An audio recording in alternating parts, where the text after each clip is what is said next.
Genghis Khan का नाम हम में से ज्यादातर लोगों ने सुना है। मंगोलिया के दूर दराज के मैदानी इलाकों के इस कबीलाई लड़ाके का नाम हमारे मुहावरे और कहानियों में अक्सर सुनाई पड़ता है। लेकिन चंगेज खान का संबंध केवल हिंदुस्तान की कहानी और किस्सों से नहीं है, बल्कि चंगेज खान की जिंदगी में हिंदुस्तान एक बेहद अहम स्थान रखता था। क्या आप जानते हैं कि चंगेज खान ने अपने एक हिंदुस्तानी साथी की मौत को अपना अपमान मानते हुए दुनिया के सबसे खूनी अभियानों में से एक अभियान शुरू किया था? क्या आप जानते हैं कि चंगेज खान खुद हिंदुस्तान की सीमा पर मुल्तान शहर तक पहुंच गया था, लेकिन हिंदुस्तान पर कब्जा करने के अपने सपने को भुलाकर उसे वापस लौटना पड़ा। आज आपको केवल हिंदुस्तान और चंगेज खान के बीच के रिश्ते के बारे में जानने को ही नहीं मिलेगा, बल्कि आपको चंगेज खान की जिंदगी के कुछ अनछुए पहलुओं के बारे में भी जानने का मौका मिलेगा, जिनके बारे में बहुत कम ही लोग जानते हैं। मध्य एशिया के मैदानी कबीले में पैदा हुआ एक बच्चा कैसे दुनिया के सबसे बड़े साम्राज्यों में से एक की स्थापना करता है, यह वाकई एक बेहद दिलचस्प कहानी है। सिकंदर महान को भले ही दुनिया का सबसे बड़ा विजेता माना जाता है, लेकिन चंगेज खान ने दुनिया के जितने बड़े हिस्से पर राज किया था, उसके सामने सिकंदर की दुनिया बहुत छोटी नजर आती है। चंगेज खान का नाम आज भले ही ज्यादातर लोग आतंक और खून खराबे से जोड़कर देखते हैं, लेकिन चंगेज खान के खून खराबे और आतंक के पीछे की वजह जानना भी बेहद जरूरी है। चंगेज खान की जिंदगी बेहद कठिन हालातों में गुजरी थी, जो दिलचस्प किस्से और कहानियों से भरपूर है। चंगेज खान की यह जीवनी आपको जीवन के कई मुश्किल पाठ बेहद आसान भाषा में समझा सकती है। मध्य एशिया के मंगोलिया नामक देश का वातावरण इंसानी जिंदगी के लिए बेहद कठिन माना जाता है। यह बात 1162 में इसी मंगोलिया देश के उत्तरी भाग में बहने वाली ओनोन नदी के किनारे की है। इस नदी के किनारे होलन नाम की एक युवती अपने बच्चे को जन्म देने के लिए जूझ रही थी। दरअसल होलन मंगोलिया के इस उत्तरी भाग के हवा पानी से अब भी बिल्कुल अनजान थी। होलन का जन्म जिस इलाके में हुआ था, वो अपने हरे भरे घास के मैदानों के लिए जाना जाता था और वहां गाय, घोड़े, बकरी और भेड़ें बड़ी मात्रा में पाई जाती थीं। होलन खूब गोश्त खाकर और दूध पीकर बड़ी हुई थी, लेकिन मंगोलिया के उस उत्तरी हिस्से में उसको खाने पीने के लिए यह सब नहीं मिल रहा था। उसे अपनी जिंदगी का गुजारा शिकारियों वाला खाना खाकर करना पड़ता था। कभी उसे चूहे या चिड़िया खानी पड़ती थी, तो कभी कभार उसे मछली या हिरण भी खाने को मिल जाते थे। एक दिन होलन ओनोन नदी के किनारे एक छोटी सी पहाड़ी पर अनजान लोगों से घिरी हुई थी। वो अपने पहले बच्चे के गर्भ के दर्द से जूझ रही थी। होलन के आसपास मौजूद लोग उसके लिए अनजान इसलिए थे क्योंकि बोरोजिन नाम के एक कबीले ने उसका अपहरण कर लिया था। यही बोरोजिन कबीला आगे चलकर मंगोल कबीले के नाम से मशहूर होने वाला था।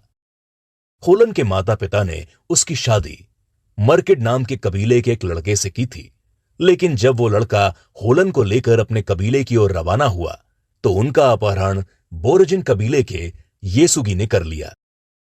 होलन ने तब अपने पति की जान बचाने के लिए खुद को येसुगी के हवाले कर दिया और इस तरह वो मंगोल कबीले में शामिल हो गई।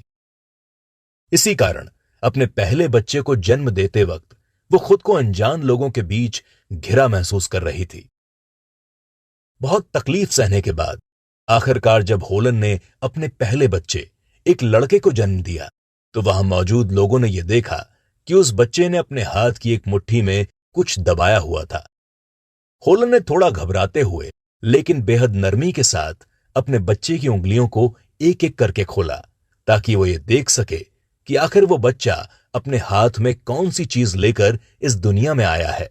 होलन ने जब उसकी मुट्ठी खोली तो यह देखकर वो हैरान थी कि लड़के के हाथ में खून का एक काला थक्का दबा हुआ था।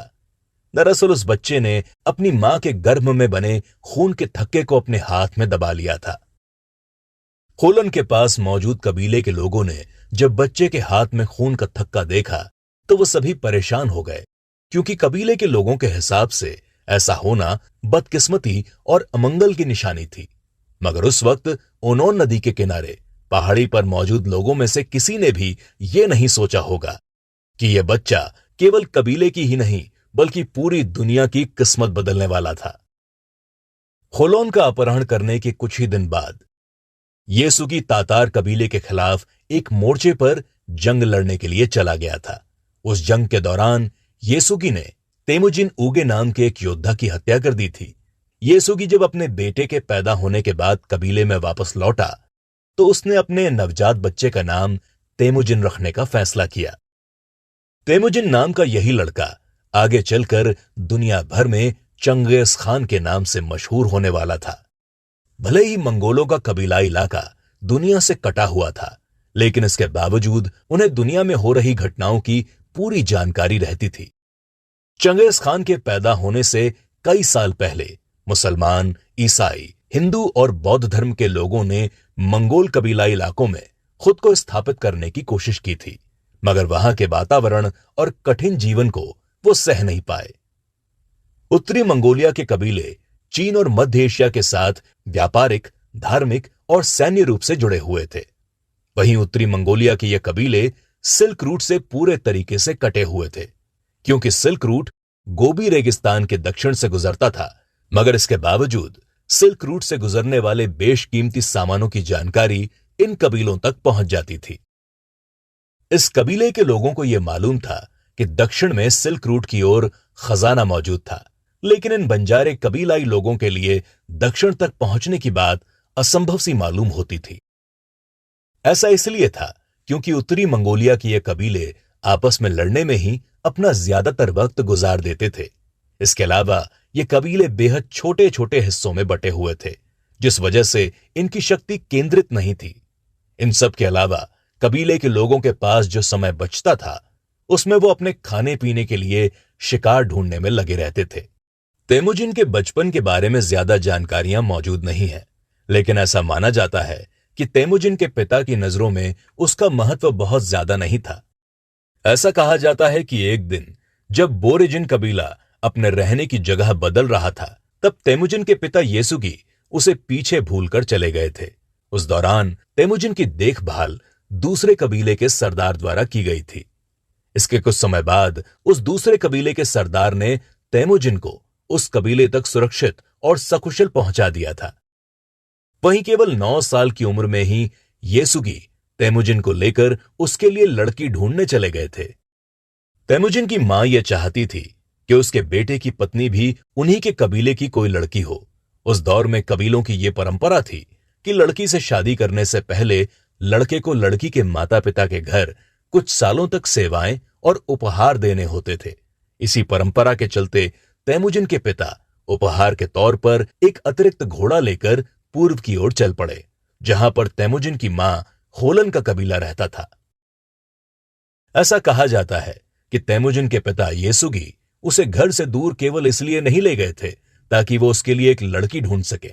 दरअसल तेमुजिन के पिता को यह मालूम था कि उनके मरने के बाद तेमुजिन और उसके सौतेले भाई बेक्टर के बीच कबीले के सरदार की गद्दी को लेकर खूनी संघर्ष होने की संभावना है, मगर तेमुजिन के मुकाबले येसुगी अपने बड़े बेटे बेक्टर को ज्यादा पसंद करता था। इसी कारण वो कबीले के सरदार की गद्दी बेक्टर के लिए सुरक्षित रखना चाहता था। येसुगी की यह योजना थी कि वो तेमुजिन को पूर्व की ओर ले जाकर उसे वहीं छोड़कर वापस आ जाएगा।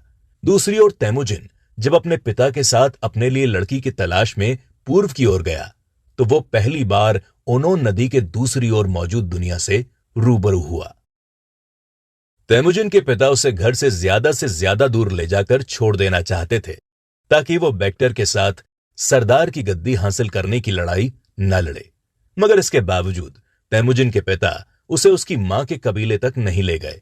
इसके बदले वो रास्ते में एक परिवार के पास रुके जिसकी बेटी रियो उम्र में तेमुजिन से 1 साल बड़ी थी। तेमुजिन और रियो एक दूसरे को काफी पसंद करने लगे और दोनों के माता पिता उनकी शादी करने के लिए राजी भी हो गए। उस समय की परंपरा के अनुसार तेमुजिन को रियो के माता पिता के साथ कुछ साल रहकर उनकी सेवा करके और उन्हें उपहार देकर खुश करना था। तेमुजिन के पिता येसुगी उसे रियो के माता पिता के घर छोड़कर वापस अपने कबीले की ओर रवाना हो गए। येसुगी जब अपने कबीले की ओर लौट रहा था तो उसने देखा कि तातार कबीले के कुछ लोग जश्न मना रहे थे। उस जश्न में बेहतरीन दावत का आयोजन भी किया गया था। ये वही तातार कबीला था जिसकी योद्धा तेमुजिन उगे को मारकर येसुगी ने अपने बेटे का नाम तेमुजिन रखा था। येसुगी ये जानता था कि अगर तातार कबीले के लोग उसको पहचान लेंगे तो वो उन्हें जान से मार देंगे। इसके बावजूद उसने ये सोचा कि वो अपना भेष बदलकर वहां जाएगा और भोजन का आनंद लेकर अपने कबीले की ओर वापस लौट जाएगा। मगर जब येसुगी तातार कबीले के करीब पहुंचा तो उस कबीले के लोगों ने उसे पहचान लिया और उसे जहरीला खाना खाने को दे दिया। जहरीला खाना खाने के बाद जब येसुगी की तबीयत बिगड़ने लगी तो वह जैसे तैसे तातार कबीले के चंगुल से निकलकर अपने कबीले की ओर निकल पड़ा। अपने कबीले में वापस पहुंचने तक येसुगी की तबीयत बहुत ज्यादा खराब हो चुकी थी।